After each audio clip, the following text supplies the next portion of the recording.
BNP এখন খুব বিপদে আছে, দুদু ভাই এটা স্বীকার করবেন না। কি বিপদ? দেখেন আমি বলছি, আমি কিন্তু 7 আগস্টে বুঝে গেছিলাম যে এটা -2 theory.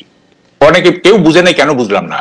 Tarique Rahman next available flight ধরে ঢাকায় নামবেন এবং উনি সেলিব্রেশনে যোগ দিবেন। That was expected. যেখানে আনসারুল্লাহ টিমের ইয়েকে ছেড়ে দেওয়া হয়েছে, তারপরে শিবিরের আপনার চিটাগাং এর ইয়েকে ছেড়ে দেওয়া হয়েছে, তারপর আরো অনেক জঙ্গি ছেড়ে তারেক রহমানকে প্রেসিডেন্টের এক কলমের খোঁচায় উনি মানে কি বলে অ্যাকুইটেড হয়ে যাবেন এবং চলে আসবেন, সেলিব্রেশনে যোগ দিবেন। তিনি আসলেন না। যখন আমি 8 তারিখ পর্যন্ত ওয়েট করছি, যখন দেখলাম যে 8 তারিখ পর্যন্ত তিনি আসলেন না, আমি বুঝে গেছি কেস খারাপ। তিনি কেন আসেন? হ্যাঁ, আসতে দেওয়া হয় নাই, simple as that. K stop করবে তারেক সাহেবকে আসার জন্য? আমি বলি শুনেন, এইটা বিএনপি নেতৃবৃন্দ তো বলে যে আসলে আমরা কি আইনগতভাবে তাকে আনতে চাই, আমরা এটা লিগ্যাল ফ্রেমওয়ার্কের মধ্যে দিয়ে আনতে চাই। এগুলি আমি বিশ্বাস করি না। এইটা সরকার, ইউনূস সাহেব আসতে দেয় নাই, বা সরকার আসতে দেয় নাই, বা অভ্যুত্থানকারীরা আসতে দেয় নাই। এটা প্লেন অ্যান্ড সিম্পল।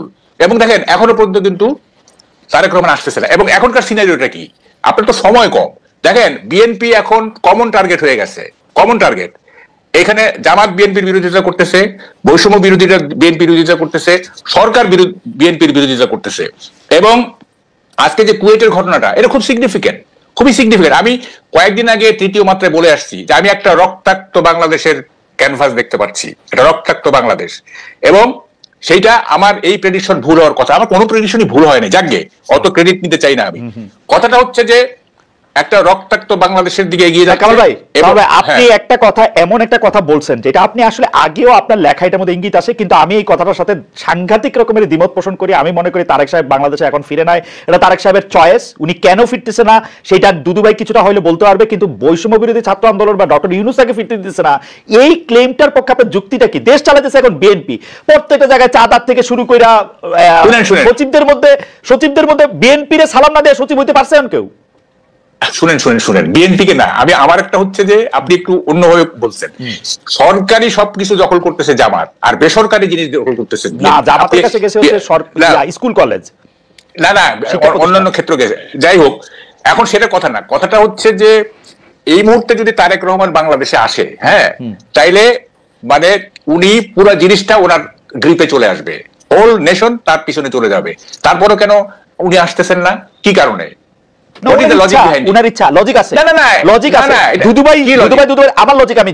তারেক সাহেবকে 15 বছর উনি ক্ষমতায় ছিল না, ওনার অনেক ডার্টি লন্ড্রি জমছে, এগুলি উনার পরিষ্কার করে তারপর উনি আসবে।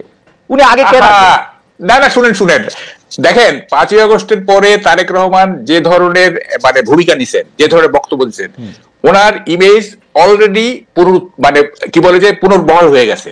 ওনার কিছু ইমেজ খারাপ ছিল, মানে এই 2001 থেকে 2005 পর্যন্ত কিছু খারাপ হয়েছিল, এখন এটা পুনরুদ্ধার হয়ে গেছে। এখন আর উনি কেন ওয়েট করবেন, আমি তো এটি বুঝতেছি না।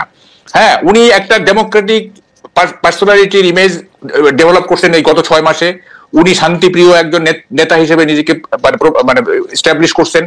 উনি মানে এই সরকারকে সবসময় সহযোগিতা করার উনি মানে দিয়েছেন, নেতা কর্মীদের বলতেছেন এই সহযোগিতা করতে, তারপর উনি আসবেন না।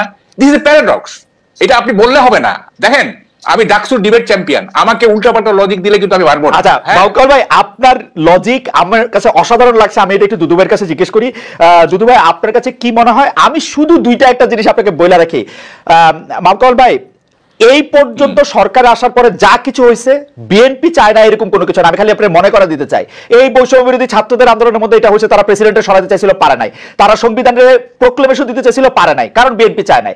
আওয়ামী লীগের নিষিদ্ধ করার প্রশ্নে বিএনপি চায় নাই বলে তারা এটা করতে পারে নাই। বিএনপি এখন মানে কি বলে ডিফেক্টো ক্ষমতায়। তারেক সাহেব যেদিন ইচ্ছা দিনে আসতে পারে। তারেক সাহেবের বক্তব্য মানে কি বলে, আগে বিসমিল্লাহ পরে সুবহানাল্লাহ পয়রা প্রচার করা হইতেছে সবগুলি সরকারি জায়গায়। আমি তো এরকমই দেখতেছি যে তারেক সাহেব অলরেডি ইন পাওয়ার। যাই হোক, আমি দুদু ভাইয়ের কাছে একটু জিজ্ঞেস করি, দুদু ভাই, তারেক সাহেব আসে না কেন? সরকার তাকে আসতে দেয় না, বৈষম্য বিরোধী ছাত্র আন্দোলন তাকে আসতে দেয় না।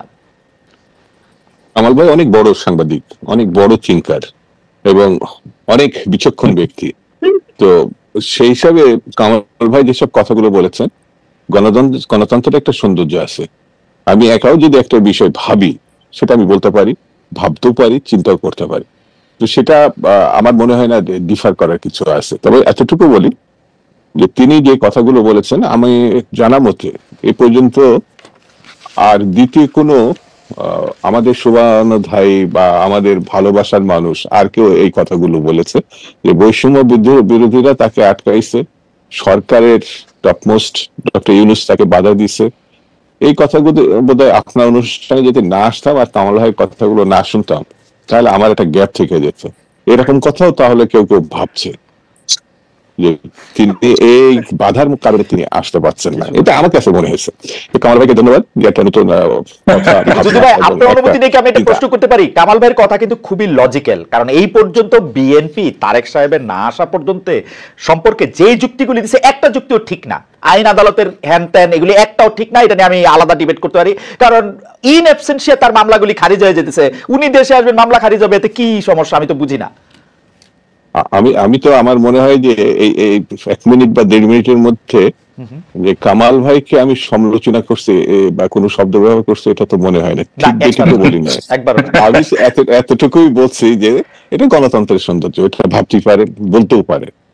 সত্যমিতা আগামী দিনে এটা নির্ধারণ হবে, এখনই এটা ঠিক করার দরকার নেই। আর 2 নম্বর হচ্ছে বিএনপির পক্ষ থেকে যেটা বলছে, উনি আমাদের এই মুহূর্তে বিএনপির সর্বোচ্চ নেতা। কিছু কিছু ব্যাপারে তো তার নিজস্ব কিছু সিদ্ধান্ত থাকতে পারে, সব সিদ্ধান্ত সবার সঙ্গে একেবারে ভেঙে তারপরে সিদ্ধান্ত নিতে হবে এমন কথাও নাও থাকতে পারে, কিন্তু সর্বোচ্চ নেতা। তো তিনি আমার মনে হয় এই জিনিসগুলো দেখছেন না, বুঝছেন না, জানছেন না, এটা আমার মধ্যে ঠিক না।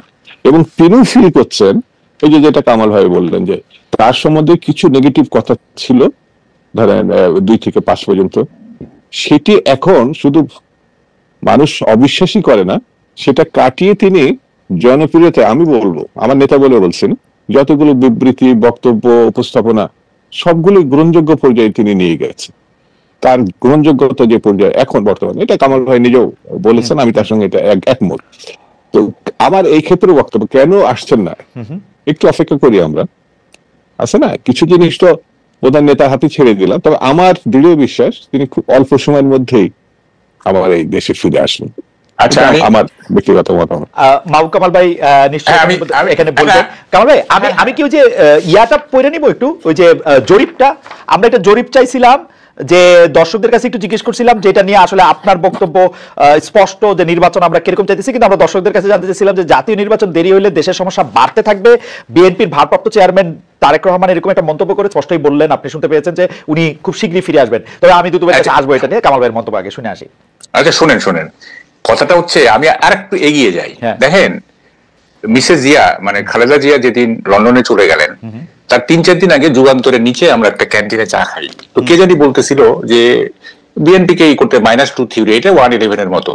দোকানদার যে তাকে আমি বলছিলাম যে আমি তো টক শোতে বলবো, আপনি শুনেন, সে শুনছে আমি একটা টক শোতে বলছি, দোকানদার বলতেছে যে -2 না -3। তাই বলে -3 মানে -3 আবার আসলো কোত্থেকে?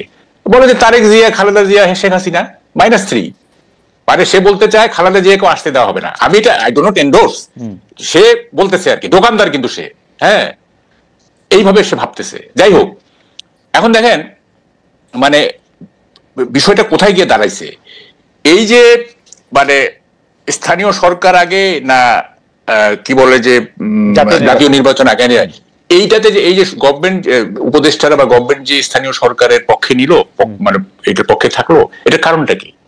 এইটার কারণটা হচ্ছে যে বিএনপিকে মার্জিনাইজ করা। তারা ক্ষমতায় থেকে ছাত্রদের দিয়ে তারা গ্রাসরুট লেভেলে অর্গানাইজেশন করবে, অর্গানাইজেশন শেপ একটা ভালো জায়গায় ভালো একটা অর্গানাইজেশনের শেপ দিয়ে তারপরে তারা ন্যাশনাল ইলেকশনে পার্টিসিপেট করবে, যাতে তারা ন্যাশনাল ইলেকশনে জিততে পারে। এটাই তো উদ্দেশ্য, এছাড়া আর কি উদ্দেশ্য থাকতে পারে? না, এখন আমার উদ্দেশ্য থাকতে পারে আমি বাংলাদেশের বা পৃথিবীর সবচেয়ে বিলিয়নিয়ার হইতে চাই, এটা উদ্দেশ্য হইতে পারে, কিন্তু এটা ফলাফল তো আমি দেখতে পাচ্ছি 3 সিট। হ্যাঁ 3 সিট ম্যাক্সিমাম। এই যে ধরেন যদি এইটা সত্যি সত্যি এইটাই উদ্দেশ্য থাকে, এই উদ্দেশ্য তো কোনোদিন সফল হবে না। মানে আমরা তো পলিটিক্স দেখছি, পার্টির পলিটিক্স এই প্রথম দেখতেছি তা তো না, আরো তো দেখছি। শুনে আমাকে বলতে দেন। আমি তো বলতেছি বিএনপির সবচেয়ে খারাপ ক্যান্ডিডেটের সাথে একজন ইনফ্লুয়েন্সিয়াল সমন্বয়ক দিতে আসুক দেখি। দেখেন রাজনীতি এবং নির্বাচন কিন্তু দুইটা ভিন্ন জিনিস। 91-এ আওয়ামী লীগের মিছিলের ঠেলায়, মিটিং এর ঠেলায় আমরা টিকতে পারি নাই। সবাই বলতেছে যে 220টার উপরে পাবে Awami League. I was the loan যে আমি বলছিলাম যারা বিএনপি জিতবে, হ্যাঁ, এবং দেখেন সাইলেন্ট ভোট হয়ে গেল এবং বিএনপি জিতে গেল। জনসভা দিয়ে কখনোই মানে মাপা যাবে না। রাজনীতি দিয়ে এটা দিয়ে ইলেকশন মাপা যাবে না, ইলেকশন মাপা যাবে না। তো ফলে এই যে তারা শ্রম দিচ্ছে না, এই যে এত শ্রম দিচ্ছে এবং এর পিছনে বহু টাকা যাবে, বহু চাঁদা, মানে চাঁদা দিবে লোকজন, ভালোবেসে চাঁদা দিবে। হ্যাঁ, তারপরে এই যে এত টাকার কি, মানে what is the use of all this things? হ্যাঁ, আমি তো এটা কোনো, দেখেন আপনি দেখেন খালেদ, আপনি আমাকে মানে একদিন একা ডাইকেন তো, মানে আমার কথার পাহাড় জমে আছে, মানে এই যে 1 ঘন্টা তাও দুজন আমার মানে কথা শেষ। না, আচ্ছা ঠিক আছে, আমি